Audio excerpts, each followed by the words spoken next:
Welcome to our panel discussion, which is called Can Schools Fix Broken Britain? My name is Toby Marshall. I'm an A-level film teacher and a member of the Academy of Ideas Education Forum, which is sponsoring this session. This session follows the riots of this summer, which were related to immigration, race, and religion, at least as I see it. And there was, of course, some very alarming and depressing scenes that we witnessed. And I guess understandably, because schools deal with young people and they're a point of contact, people have considered what it is that teachers can do in response to these awful riots over the summer, because obviously we as citizens don't want to see that again. And that's what this session is going to explore.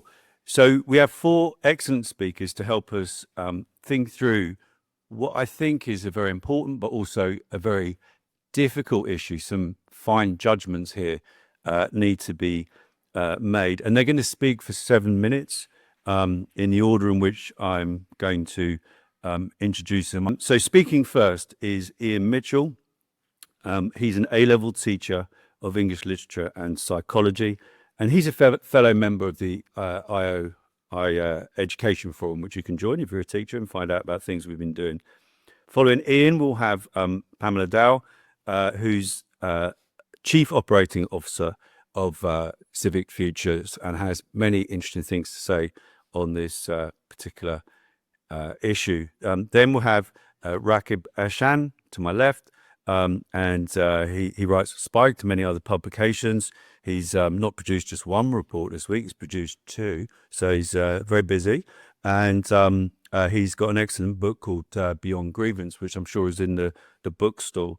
And then finally, to my far right, geographically, not politically, Michael Merrick, who's the Director of Schools at the Diocese of Lancaster, and I know also has some very interesting reflections on this important topic. So, Ian, could you kick us off?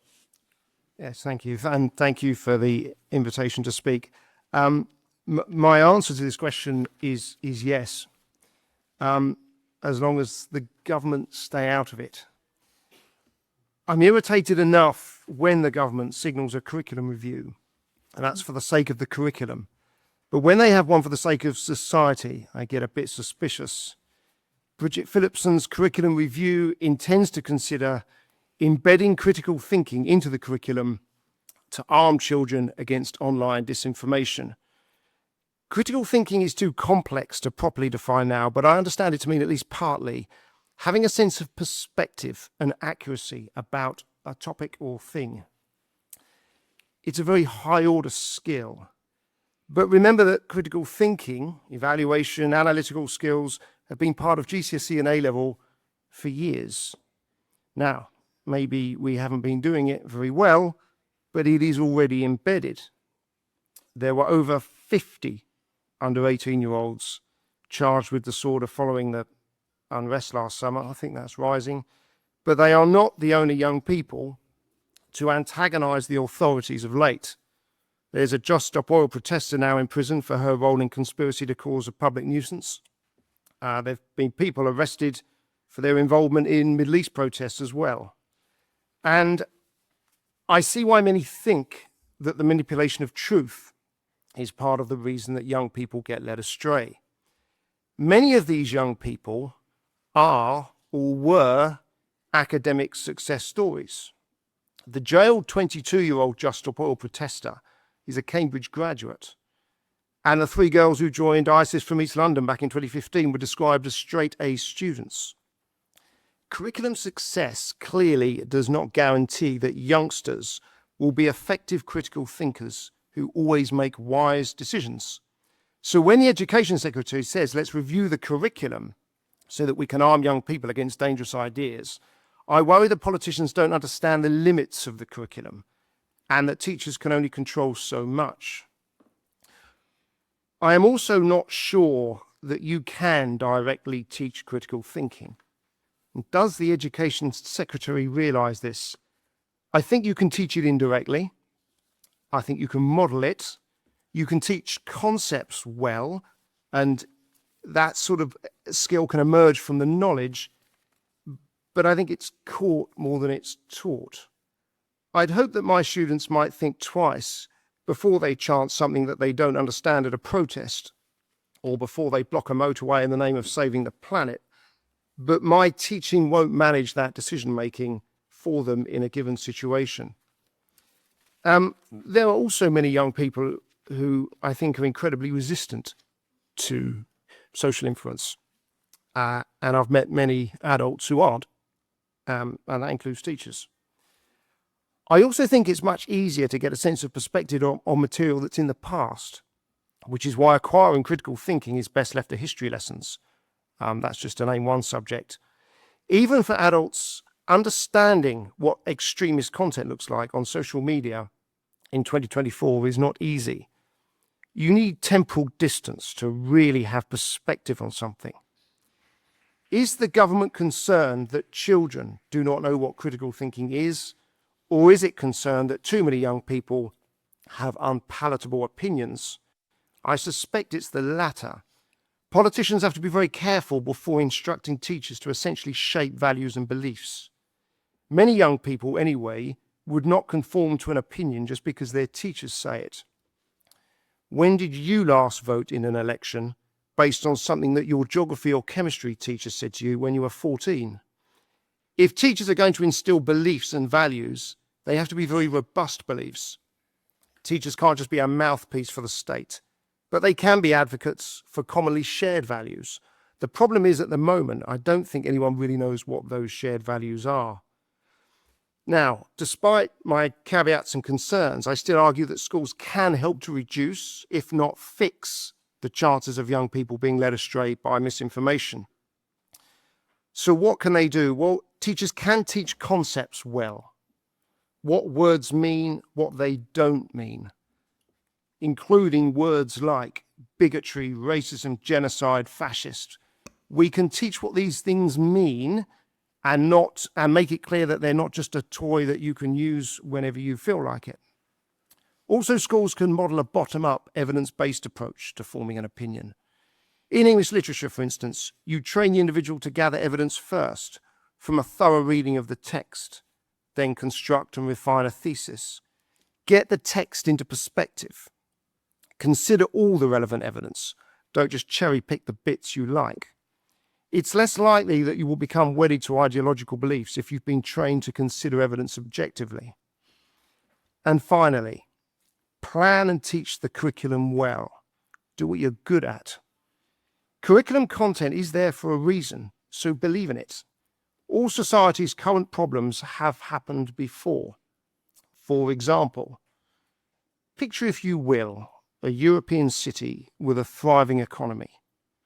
A haven, in fact, for commerce and trade. It has a cosmopolitan population. It's multi-ethnic, multi-religious. Yet, beneath the surface of this modern success story, there's seething prejudice, bigotry, resentment, and that's exacerbated by lies and misinformation. That's the setting for Shakespeare's The Merchant of Venice. What the school curriculum has done up to now and what it can do going forward is to introduce children to the past so that they can better understand their futures. It's not the main reason why we should teach curriculum content like The Merchant of Venice, but it is a useful byproduct, and I hope the Education Secretary is mindful of its value during her review. Thank you. Excellent. Thank you very much, Ian. Perfectly on time. Much appreciated. Pamela. Thanks, Toby. Thanks, Ian. Sir Humphrey Appleby had a line in an episode of the old sitcom Yes, Prime Minister. We must do something. This is something. Therefore, we must do this. And this is known, of course, as a politician's fallacy. But I think there's an education system version of this, which is kids are lacking X, schools teach kids, therefore schools should teach X. And we saw this a lot at the Department for Education. Famously, the special advisors used to keep a list on the wall of things that campaigning groups had demanded were on the curriculum: gardening, Japanese, mindfulness, British values. And the school's fallacy isn't a fallacy because any of these subjects are bad. Obviously, just to be clear, I'm very pro-gardening, I'm very pro-Japanese. And mindfulness technically is on the curriculum, of course, if we do it properly and call it by its proper name of prayer. No, the schools fallacy is a fallacy for two very compelling reasons. Firstly, there just isn't enough time in the school week to do everything. So if something goes on, another thing goes off, and you have to decide what that thing is. But secondly, and as Ian said, much more importantly, we mostly have absolutely no idea how to teach many of these desirable abstract nouns that people think children should learn at school: respect, anti-extremism, Britishness. Let me try to explain more with a metaphor and an example. So my metaphor, I found out quite recently the precise meaning of the phrase point blank with reference to weaponry or ballistics. So it doesn't just mean close, which is how we use it in language. It means the range between the weapon and the target where you don't have to adjust for trajectory. So it's gun dependent, of course. Yes, with a small firearm, you have to be pretty close, but with a tank or a rifle, you can be quite far away. And as soon as I found this out, I realised what a perfect, helpful metaphor this is for public policy. Because the most effective levers a politician has, of course, are the point blank ones, where you can make a decision in Whitehall and have a direct, immediate, predictable effect. So changing the EBAC accountability measure was a point-blank policy by including specific core subjects, English, math, science, a language, geography or history, in the A to C GCSE performance tables a school has to publish, rather than just any 5 A to C subjects. There was an immediate and unambiguous incentive for schools to focus on making sure pupils were literate and numerate. But most policy goals aren't point blank. And the art of successful politics, policy making, government is how well you understand and manage the adjustment for trajectory. Forgive me, I like this metaphor, but it's a bit contrived. The least point blank policies, of course, are those relating to fixing society. Because as soon as you, as Ian brilliantly said, as soon as you start using curriculum time for social cohesion or other contemporary issues of concern, perverse incentives and unintended consequences creep in. You can't adjust for trajectory because there's so many unknown unknowns. And so an example, and not a very nice one, forgive me again, female genital mutilation, FGM. The Guardian had a campaign against it in 2014. And to be clear, I've never actually met anyone who's for it. Those who are for it belong in jail. We have laws about the mutilation of children. But one of the Guardian's requests was that the Department for Education write to all schools to raise awareness of FGM. Now, we probably knew exactly which parts of the country, which micro-communities had a potential problem with FGM. And with a bit of local joined-up enforcement, we could probably have found the handful of doctors or teachers who maybe knew what was happening and were turning a blind eye. But the Guardian was persistent, the campaign was very high profile, and the department did end up writing to 27,000 schools. It did absolutely nothing to address those places where FGM was a problem, of course.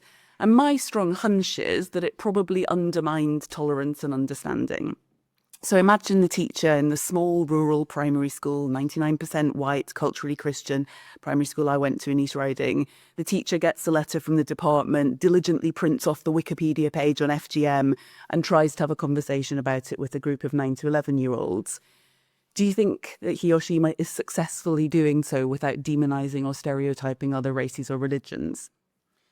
So about the only thing we do know, and we know it for sure, is that the best possible way for a young person to become the author of their life story, to overcome any constraints of their background, is to be able to read and write and have aspirations for their future. It's about the only thing we know for sure. It's a point-blank policy.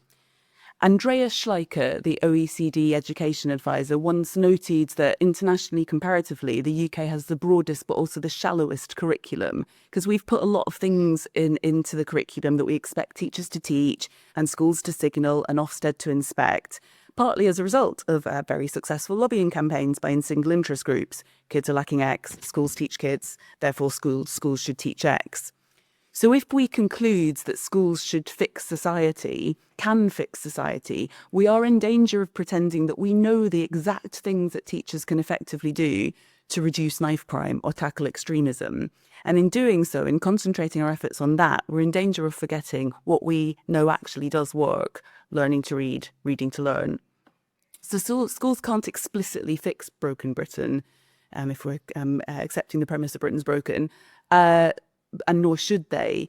But to finish on a more positive note, the great thing about a good school or a good further education college is that they're a microcosm of society, and the rules that they set, the standards they expect, the daily rhythms and character built through tenacity in study, fair play at sports, deferred gratification encouraged in learning languages or music, the manners they insist on, the examples of virtue they give, those have a good chance of staying with those pupils through to adulthood, and they do influence rounded human beings and happy families. And in that way, indirectly, as Ian said, not directly, schools have always fixed society, and they always will. Excellent. Thank you very much. Rakib. Well, first, I'd like to thank everyone for attending this session. Now, looking at the title of the session, Can Schools Fix Broken Britain? I look here a little bit differently. I think that many of our schools are themselves broken. So the idea that these institutions would fix broken Britain is somewhat suspect to me. So, and also looking at the current Labour government, the Education Secretary Bridget Phillipson talked about launching a review of the curriculum in primary and secondary schools, talking about embedding critical skills which will equip students to tackle fake news, disinformation and putrid conspiracy theories. But I would argue that many members of the Labour government need exactly that kind of course. So I think that one of the main issues for me, and this is probably one of the main topics of the session, is what are schools there for? What are their responsibilities? What are their duties? And I think that there are far too many people in the educational profession, in the education system, who have forgotten about their bread and butter responsibilities and duties. I think that there is far too much political activism in our school system. Now, of course, schools can play a role in addressing community cohesion issues, encouraging intercultural knowledge exchange. But I think that all too often that has moved into various forms of tribal political instruction. And that can be deeply confusing and has actually created a more fragmented school system, especially in terms of the messaging that is provided on matters of cohesion and solidarity. The Chartered College of Teaching has pointed out that schools shouldn't be expected to solve all the problems in society. I'm not sure anyone's ever really asked schools to do that, but they would also expect that schools don't add to existing problems in society. That is also very important. And I think that what we've seen in recent times is schools just coming across as quite confused in terms of handling various political and social issues. I'll give you one example. There's been a great deal of fundraising activities in the school system associated with the Russia-Ukraine conflict, fundraising for Ukrainian causes. But there's been a certain hostility and skepticism when those very same activities have been carried out in line with the Palestinian cause. And that is the issue, really, that there is increasingly confused dynamics in terms of how schools approach, in my view, quite complex geopolitical issues. Now, of course, schools should provide a forum in terms of exchanging cultural ideas and also facilitating various forms of mutual understanding. But there is also the risk that it could create more tensions by doing that. So in my view, schools, in terms of what they should be promoting, is what are the rights that people have, their opportunities, their freedoms, what protections exist in modern Britain. I certainly think in terms of politics, there's absolutely no harm in terms of talking about people's potential for civic engagement, how they can participate in democracy. But I think that if you start moving into what I'd consider to be quite contentious issues, I think you could create a great deal of problems in the school system. Now, just to make this point on British values, I grew up hearing that phrase so many times. People who don't know that I've lived my entire life in my hometown of Luton, which is incredibly diverse in ethnically, racially, and religiously. And I think that if you were to ask 5 people, what do British values mean to you, you might get 5 very different answers. Now, I think schools have a role to play in saying, this is what the UK government has stated are British values, those terms such as respect for the rule of law, mutual tolerance. But I think also the issue is that many people will have different definitions of even what tolerance constitutes. I think that there's definitely a message to be promoted in terms of treating people with dignity, with a basic level of respect. But I think that ultimately the bread and butter of schools is preparing pupils and equipping them with the skills to cope in a very competitive market environment. I think that is the key. I think that if you look at international league tables, I think the UK overall could be doing a lot better, especially in terms of numeracy skills and mathematical capabilities. And I think that there's been far too much emphasis in terms of talking about anti-racism training, being a fine example. How do you bolster social cohesion? When I think that first and foremost, we need to get many of our schools in order in terms of equipping young people with the skills they need, not just to compete in the domestic market environment, but increasingly globalized world economy. So I think in this, it's something that Toby talked about ahead of this event and also here at the beginning of it. People have very different perceptions on matters of immigration.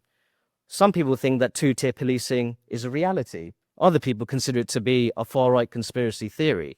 And I think that trying to manage these dynamics in schools can be hugely problematic. So I think that the new government needs to very much stick with the bread and butter of what schools should be, what they should encourage. And I think that there's something to be said about schools encouraging people to participate in democratic processes, what their rights are, what the protections they have, and ultimately the kind of freedoms and opportunities which are offered in modern Britain. But I think that if it starts moving towards various forms of tribal political instruction, then schools could actually lead to the fostering of an environment which could be even more divisive. And I don't think that's anything that anyone truly wants. And I'll just leave that there. Excellent. Thank you very much, Rakid.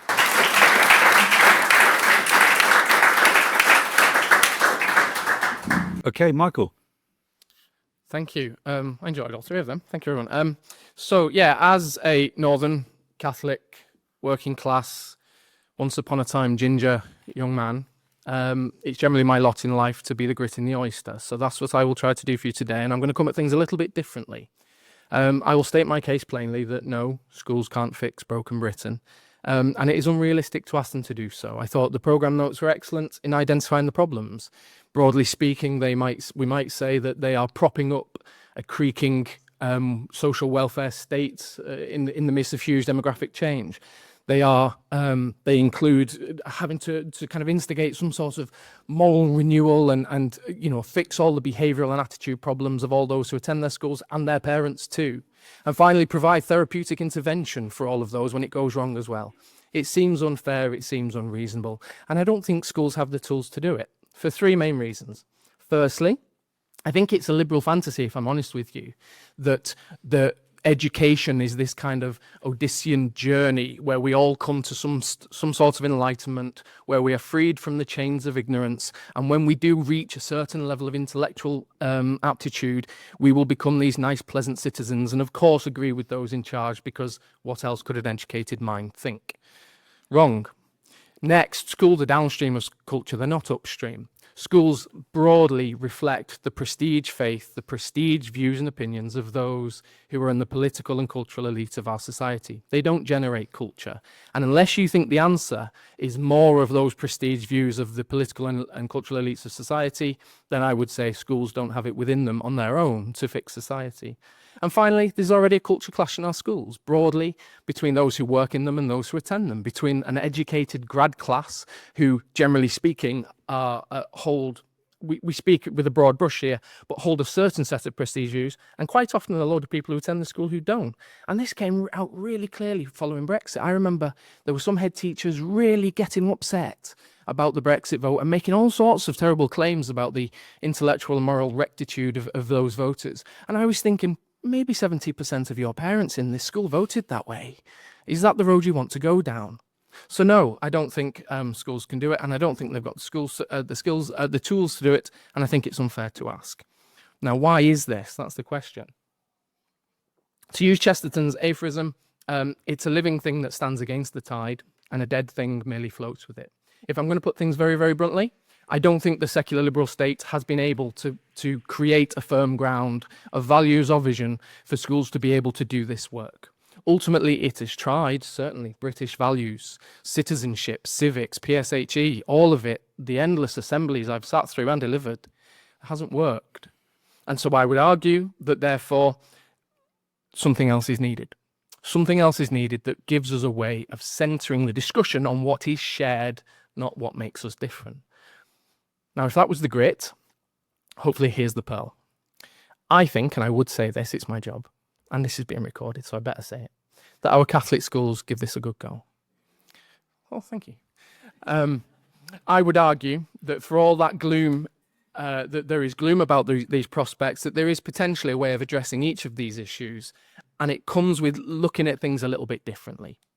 If your analysis of the problem is solely material, your answer will always think we need more provision, we need more resources, we need more staff, we need more facilities, and it will never end. I promise you it will never end. Secondly, if you think the answer is completely functional, it will be we need better curriculum. We just need to, you'll go around in that same circle of citizenship and civics and all of the rest of it that's happened before, and we won't get anywhere. I would argue that the reset that's required is away from the material and the functional, and to address the core issue, which in my opinion is a sense of alienation and disenchantment of a wide swath of society, and especially our young. They feel disenchanted with the world around them. They feel alienated from its expression. Now, if we bring this new lens in, I would argue our schools offer a way, possibly a way, of getting back toward that sense of something shared. Even just culturally, I would wager that if you have had an education in a faith school and you have had effective RE and scripture and theology, then your visit to the National Museum will prove more fruitful than another child who has not been given that privilege. It is a way to speak to the inheritance we have received, to the people who came before us, and hopefully to the kind of society we want to make in future. But it's not just that, because if you just leave it there, there's a danger that you just recreate that functionalism, but in a different way. Because what I would also say is, whereas that might be the horizontal movement of what we want to do, there is a vertical too. And that idea, that notion of re-engagement, of re-enchanting, of taking away the alienation, also includes the theodrama of the thing. It points upwards too. It wraps it in a sense of the deeply symbolic, in a sense of ritual, of liturgy, of the mysterious, of sacrifice, and it binds us all one to another in a common project. Now, of course, not everybody might opt in, but it breaks my heart that not everybody's offered it, because it seems to me that that should be the absolute minimum that every child in this country is given, some sense of who we are and their part within it. Might call it induction. So, what does this mean? Well, in our sector, we've always seen this as a work of service. We use imagery about why we have schools, which very much leans on biblical ideas of things like the parable of the mustard seed, or the city on the hill, or the yeast and salt, or the streams of living water. In other words, this idea that by preserving something that can point both outwards and upwards, we give people a chance to be re-enchanted, to not feel too oppressed by that alienation. Might say that we reach parts of the imagination, maybe parts of the soul, that others would struggle to reach. Now, don't get me wrong. I've seen many a fine wall display in a school with lots of different abstract nouns of respect and dignity and attitude and kindness. I don't know what they mean. So, can we fix it? That was the question, and I said no. But. I'm going to put out a little shout out for our little part of the garden, because I would say we are trying. We're giving it a go. We don't get much thanks for it, quite frankly, but we'll keep on doing it. And it might well be that we don't get the thanks or the recognition, although the welcome to you all would always be there. At least not now. And sometimes, at my darker moments, I do think that, are we really so different from maybe those monks in the scriptorium 1,000 years ago, who were also busily preserving the treasures of culture, the treasures of literature, of art, of law, in a world that had similarly forgotten its place, a cultural amnesia, a widespread iconoclasm. And they weren't thanked neither until very, very much later. Maybe we'll look back in future and people will recognise our own part in sowing the seeds of renewal. Thank you. Excellent.